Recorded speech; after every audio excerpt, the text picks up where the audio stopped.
सोचिए Apollo mission के बाद न जाने ऐसा क्या हो गया कि नासा कभी चांद पर गया नहीं। दोस्तों, हमारे भारत देश ने चंद्रयान 3 को 14 जुलाई को लॉन्च करके सब दुनिया को चौंका दिया है। आपको पता होगा कि चंद्रयान 2 मिशन जुलाई 2019 में लॉन्च किया गया था, जो सितंबर 6 को चांद के बहुत करीब आने के बाद उससे कनेक्शंस टूट गए थे। लेकिन इसके बावजूद हार न मानते हुए भारत ने चंद्रयान 3 की शुरुआत कर दी थी।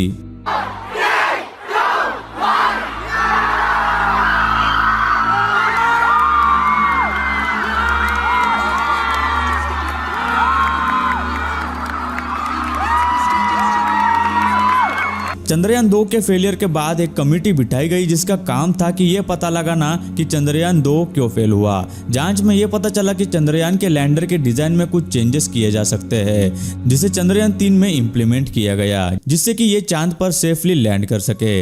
इस तरह के कई सारे चेंजेस के बाद चंद्रयान 3 को लॉन्च किया गया, जो इस साल 23 अगस्त को चांद पर लैंड करेगा। इस पूरे मिशन का बजट करीब 600 करोड़ रुपए है, जो आजकल किसी मूवी के बजट से भी कम है, जो सच में बहुत कमाल की बात है। भारत की तरह कई दूसरे देश इसी तरह प्लैनेट्स पर रोवर भेज चुके हैं, लेकिन आज बात करेंगे कि आखिर क्यों सबसे पहले मून पर जाने वाली ऑर्गेनाइजेशन 1972 के बाद मून पर फिर से कभी नहीं गई।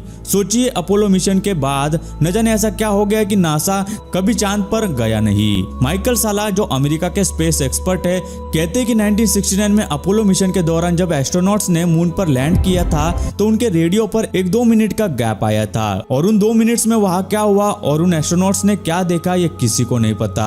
नासा के साइंटिस्ट के अनुसार कई रेडियो ऑपरेटर्स ने इन गतिविधियों को सुना था, लेकिन इसे खुफिया रखा गया और पब्लिक के सामने कभी नहीं लाया गया।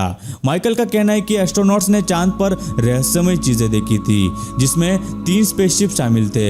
एस्ट्रोनॉट्स को पृथ्वी से संपर्क करने के लिए जो रेडियो चैनल्स दिए गए थे, उनमें से एक मेडिकल चैनल भी था, जो सिर्फ इमरजेंसी पर ही यूज किया जा सकता था। माइकल का मानना है कि एस्ट्रोनॉट्स ने इन चैनल्स के जरिए नासा को वहां की एलियन गतिविधियों के बारे में बताया था, जो दूसरे रेडियो चैनल्स पर नहीं सुनाए गए।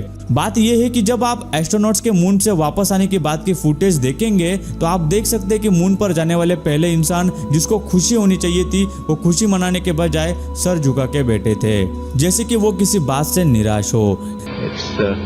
A beginning of a new age. ये बात भी है कि जब एस्ट्रोनॉट्स मून से वापस आए थे तो उन्होंने उस बारे में ज्यादा बात नहीं की। I believe that what this country set out to do was USSR, जो कि 15 देशों की एक कम्युनिटी थी, जिसमें से एक अमेरिका भी था। जब वो लोग फिर से मून पर जाने की बात कर रहे थे, तभी नासा ने फिर से चांद पर जाने से इनकार कर दिया था। उस टाइम के मिशन के बाद नासा फिर से मून पर रिटर्न नहीं जाना चाहता। यूएफओ राइटर और एडिटर स्टीफन का कहना है कि नासा के चांद पर वापस न जाने की वजह वहां रहने वाली उन्नत सभ्यता है, जो कि मून के अंधेरे हिस्से की सतह के नीचे रहते हैं। अगर आप ऐसा सोचते हैं कि चांद पर एलियंस है, तो आज तक दिखाई क्यों नहीं दिए? यही सवाल बहुत सारे लोग उठाते हैं। लेकिन तभी मून के ऑर्बिटर ने कुछ ऐसी तस्वीरें भी ली है जिन्हें देखकर एलियंस होने का शक और भी मजबूत हो जाता है।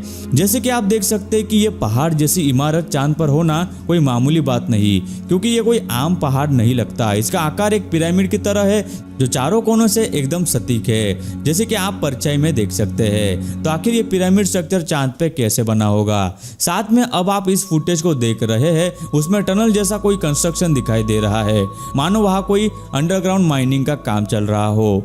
और अभी आप यहाँ पर एक लाइन देख रहे होंगे, जो कि इस टनल से दूसरे टनल की तरफ जा रही है। इन दोनों टनल्स को देखकर मानो ऐसा लगता है कि चांद की सतह के नीचे कंस्ट्रक्शन का काम चालू होगा। इन सारी चीजों को देख मानो ऐसा लगता है कि कोई तो चांद पर है जो इन सब चीजों को बना रहा है। हो सकता है कि ऐसा ना हो, लेकिन हाँ, ये सब चीजें सोचने पर मजबूर करती है। कई रिसर्चर्स का कहना है कि मून की सतह के नीचे एलियन बेस हो सकता है। दोस्तों, नासा के समेत और भी कई देशों के ऑर्बिटर्स चांद पर गए हैं, लेकिन उन्होंने जो भी तस्वीरें वहां से ली वो कभी पब्लिक नहीं की गई। तो ऐसा भी सवाल उठता है कि क्या चांद की सतह के नीचे भी अंडरग्राउंड शहर मौजूद होगा? स्टीफन का यह भी कहना है कि हो सकता है कि एलियंस वहां से पृथ्वी पर नजर बनाए रखे हो और कोई रिसर्च कर रहे हो, जिसकी वजह से मून पर कोई भी आए ये उन्हें उन्हें पसंद नहीं। इसरो का विक्रम लैंडर जो 2019 में लॉन्च किया गया था वो पृथ्वी से चांद तक 3,84,394 किलोमीटर तक का लंबा सफर तय करके बिल्कुल अच्छे से चांद के इन्वायरमेंट में गया था। लेकिन विक्रम कुछ किलोमीटर के फासले पर था, तभी विक्रम से कनेक्शन टूट गया। क्या ये सिर्फ एक इत्तेफाक है या फिर चांद पर मौजूद हमसे कई ज्यादा गुना उन्नत सभ्यता ये नहीं चाहती कि हम चांद पर जाए? क्योंकि आज तक कोई भी देश चांद के उस कोने में नहीं गया जहां विक्रम उतरने वाला था और चांद के बारे में बहुत सारी रहस्यमय बातें बताने वाला था, जिसे नासा समेत और भी एजेंसीज ने दुनिया से छिपा के रखा था। क्योंकि दोस्तों कुछ साल पहले ऐसा हुआ था जब कुछ सालों पहले इजराइल का भी लैंडर चांद के सतह पर उतरने के लिए गया था। लेकिन जैसा विक्रम के साथ हुआ वैसे इजराइल के लैंडर के साथ भी हुआ, क्योंकि उनका भी लैंडर कुछ रेडियस में जाते ही काम करना रुक गया था। दोस्तों एलियंस के बारे में भी लोगों की अलग अलग राय है। कुछ लोग एलियंस को मानते तो कुछ लोग नहीं मानते, लेकिन आखिर में उनके अस्तित्व पर विश्वास करना या न करना ये आपके ऊपर डिपेंड करता है। आपको क्या लगता है कि विक्रम और इजराइल का लैंडर चांद की सतह पर आखिर क्यों नहीं लैंड कर पाया? हमें कमेंट करके जरूर बताना। अब चंद्रयान 3 के मिशन के अगस्त में कंप्लीट होने के बाद ही हमें और ज्यादा इंफॉर्मेशन मिल सकती है। बस तब तक के लिए चंद्रयान 3 पर भरोसा रखें और वीडियो को लाइक और शेयर जरूर करें। गाइस वीडियो अच्छी लगी हो तो यार वीडियो को जरूर शेयर करें। दोस्तों वीडियो अच्छी लगी हो तो लाइक कर दो, वीडियो के नीचे लाल बटन है उस पर क्लिक करके सब्सक्राइब कर दो और बाजू वाली बेल को क्लिक करके ऑल वाले ऑप्शन को सिलेक्ट कर दो। प्लीज सब्सक्राइब करना ना भूलना।